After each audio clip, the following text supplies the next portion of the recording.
Hello everyone. Paneer tomato curry ಯಾವ ಥರ ಮಾಡೋದು ಅಂತ ನೋಡೋಣ. ಒಂದು ಪ್ಯಾನಲ್ಲಿ 7 ರಿಂದ 8 ಸ್ಪೂನ್ ಎಣ್ಣೆನ ಹಾಕ್ಕೊಂಡ್ಬಿಟ್ಟು ಚಿಕ್ಕದಾಗಿ ಕಟ್ ಮಾಡ್ಕೊಂಡಿರೋ ಕ್ಯೂಬ್ಸ್ನ ಅದರಲ್ಲಿ ಹಾಕ್ಕೊಂಡು ಎಣ್ಣೆಯಲ್ಲಿ ಸ್ವಲ್ಪ ಚೆನ್ನಾಗಿ ಫ್ರೈ ಮಾಡ್ಕೋಬೇಕು. ಅದಕ್ಕೆ ಒಂದು ಅರ್ಧ ಸ್ಪೂನ್ ಉಪ್ಪು, ಹಾಗೆ 1/4 ಸ್ಪೂನ್ ಖಾರದ ಪುಡಿ, 1/4 ಸ್ಪೂನ್ ಅರಿಶಿನ ಪುಡಿ ಹೊಂದೋ ಥರ ಹಾಕಿಬಿಟ್ಟು ಸ್ಪೂನ್ ಸಹಾಯದಿಂದ ಎಲ್ಲ ಕಡೆ ಚೆನ್ನಾಗಿ ಕಲಿಸ್ಕೊಂಡು ಅದನ್ನು ರೆಡ್ಡಿಶ್ ಕಲರ್ ಬರೋವರೆಗೂ ಸ್ವಲ್ಪ ಫ್ರೈನ ಮಾಡಿಕೊಂಡ್ರೆ ರುಚಿ ಜಾಸ್ತಿ ಇರುತ್ತೆ.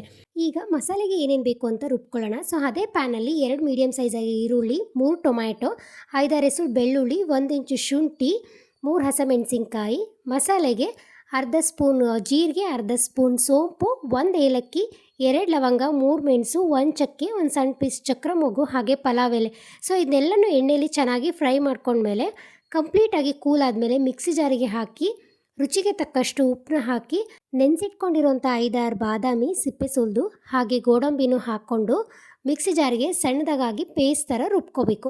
ಈಗ ಒಂದು ಕಡಾಯಿಗೆ 2-3 ಸ್ಪೂನ್ ಎಣ್ಣೆನ ಹಾಕಿ ಎಣ್ಣೆ ಕಾದ್ಮೇಲೆ 1 ಮೀಡಿಯಮ್ ಸೈಜ್ ಆಗಿರೋಂಥ ಈರುಳ್ಳಿನ ಹಾಕಿ ಸ್ವಲ್ಪ ಈರುಳ್ಳಿ ಕಲರ್ ಚೇಂಜ್ ಆದಮೇಲೆ ಮಿಕ್ಸಿ ಜಾರಲ್ಲಿ ರುಬ್ಕೊಂಡಿರೋಂಥ ಪೇಸ್ಟ್ನ ಸಹ ಹಾಕ್ಕೊಂಡು ಅದ್ರ ಕನ್ಸಿಸ್ಟೆನ್ಸಿ ನೋಡಿಕೊಂಡು ನೀರನ್ನ ಹಾಕಿ ರುಚಿಗೆ ತಕ್ಕಷ್ಟು ಖಾರ ಪುಡಿ, 1 ಸ್ಪೂನ್ ಧನಿಯಾ, ಅರ್ಧ ಸ್ಪೂನ್ ಗರಂ ಮಸಾಲೆ, ರುಚಿಗೆ ತಕ್ಕಷ್ಟು ಉಪ್ಪನ್ನ ಹಾಕಿ ಎಲ್ಲ ಕಡೆ ಚೆನ್ನಾಗಿ ಕಲಿಸ್ಕೊಂಡು ಅದು ಬೆಂದಾದಮೇಲೆ ಲಾಸ್ಟಿಗೆ ಪನ್ನೀರನ್ನ ಹಾಕ್ಕೊಂಡು ಎಲ್ಲ ಕಡೆ ಚೆನ್ನಾಗಿ ಕಲಿಸ್ಕೊಂಡ್ಮೇಲೆ ಇನ್ನೇನು ಕುದಿಯೋ ಟೈಮಲ್ಲಿ 1 ಸ್ಪೂನ್ ಬೆಣ್ಣೆ, 1 ಸ್ಪೂನ್ ಕಸ್ತೂರಿ ಮೇಥಿನ ಹಾಕಿದರೆ paneer tomato curry ready. Thank you all.